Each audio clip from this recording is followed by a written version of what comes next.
car? If so, consider yourself pretty lucky. For about 1/3 of the population, looking at a book while moving along in a car, or boat, or train, or plane quickly makes them sick to their stomach. But why do we get motion sickness in the first place? Well, believe it or not, scientists aren't exactly sure. The most common theory has to do with mismatched sensory signals. When you travel in a car, your body's getting two very different messages. Your eyes are seeing the inside of the vehicle, which doesn't seem to be moving. Meanwhile, your ear is actually telling your brain that you're accelerating. Wait, your ear? Yeah, your ear actually has another important function besides hearing. In its innermost part lies a group of structures known as the vestibular system, which gives us our sense of balance and movement. Inside, there are 3 semicircular tubules that can sense rotation, one for each dimension of space. And there are also 2 hair-lined sacs that are filled with fluid. So when you move, the fluid shifts and tickles the hairs, telling your brain whether you're moving horizontally or vertically. With all these combined, your body can sense which direction you're moving in, how much you've accelerated, even at what angle. So when you're in the car, your vestibular system correctly senses your movement, but your eyes don't see it, especially if they're glued to a book. The opposite can happen too. Say you're sitting in a movie theater and the camera makes a broad, sweeping move. This time, it's your eyes that think you're moving, while your ear knows that you're sitting still. But why does this conflicting information have to make us feel so terrible?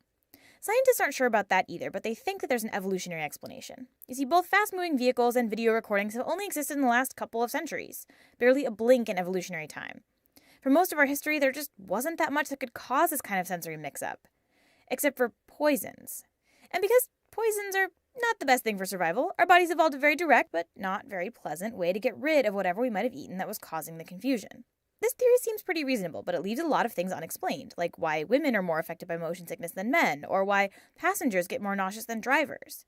Another theory suggests that the cause may have more to do with the way some unfamiliar situations make it harder to maintain our natural body posture. Studies have shown that being immersed in water or just changing your stance can greatly reduce the effects of motion sickness. But again, we don't really know what's going on.